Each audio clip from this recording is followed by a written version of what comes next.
सिर्फ शाजिया बानो है और हमारी लड़ाई सिर्फ। तो भाई अभी हाल ही में एक मूवी रिलीज हुई है जिसका नाम है हक, और ओटीटी पे जो हमारा नेटफ्लिक्स है उस पर रिलीज हुई है।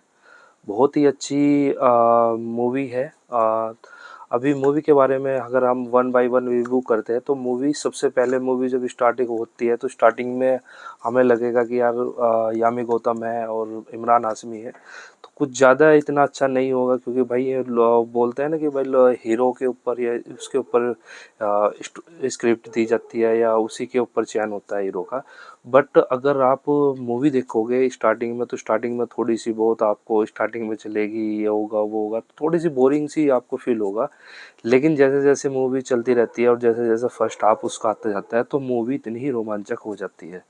तो जो मूवी है, मूवी का स्टार्टिंग जो होती है वही एक मुस्लिम फैमिली के ऊपर है या हक के ऊपर, जो 1975 यानी कि 1975 के आसपास का जो स्टार्टिंग का हमारा 1947 में जो देश आज़ाद हुआ था उसके बाद जो मुस्लिम औरतें थी उनके हक के ऊपर एक मूवी बनाई गई है। क्योंकि इसमें कई केस सिमिलर है, लेकिन जो एक दिखाया गया है वो एक एक का ही कैरेक्टर दिखाया गया है जिसका अब्बास खान और सना का।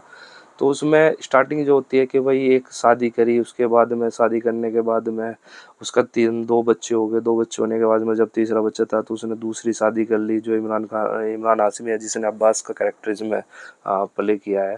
तो यामी गौतम होती है, उसको धीरे धीरे उसकी कदर होनी जो होती है वो धीरे धीरे कम होने लग जाती है। तो मूवी भाई एक कम्युनिटी के ऊपर भी है। तो इसमें कुछ लोगों का मैं कमेंट वगैरह भी बहुत देख रहा था कि नेटफ्लिक्स वालों ने जो डाली कि हक रिलीज हो गई है, इस पर ओटीटी पे आ गई है, आप वहाँ पर जाकर देख सकते हो नेटफ्लिक्स पर जाकर। तो उसमें जो नेगेटिव भी बहुत सारे उसमें थे कि हक नहीं, बकवास है, इसका नाम हक नहीं होना चाहिए, बक होना चाहिए या हक होना चाहिए। इस तरह के बहुत सारे जो फनी कमेंट भी थे, बहुत सारे ऐसे कमेंट थे जो कुछ ने अच्छा भी बोला है कि भाई ये अच्छी भी है चीज़ें कि स्टार्टिंग की जो स्टार्टिंग में 1947 में जो हमारा देश आज़ाद हुआ था उसके बाद में मुस्लिम औरतों के लिए या कुछ भी उसमें सब सामान्य है कि भाई इनका अलग से चर्च बोलते हैं, सॉरी, अलग से कोर्ट होता था कि भाई आपने वक्फ बोर्ड के पास जाओ, उसमें जाओ। तो वो बहुत लंबी चौड़ी एक कहानी है, एक छोटे से आपको 2 घंटे या 2.5 घंटे में आपको दिखाई गई है।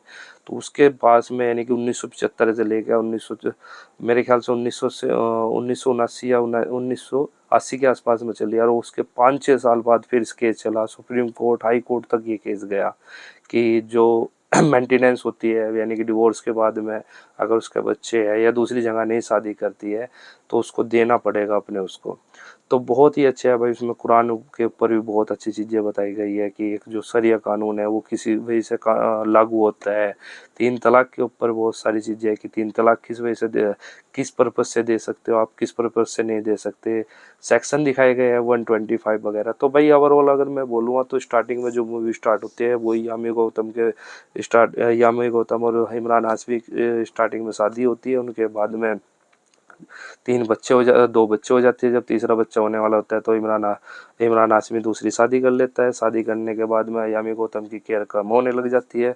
उसके बाद में उनके रिलेशन में खटपटाहट आने लग जाती है, जिसके बाद में उनमें तलाक तक बात पहुंच जाती है। और तलाक देने के बाद में इमरान हाशमी बोलता है कि अब तुम्हें मैं मेंटेनेंस जो होता है घर गुजारा यानी कि महीने का वो भी नहीं दूंगा, जिसमें बहुत बड़ा वकील होता है, नवाब फैमिली से वो बिलोंग करता है।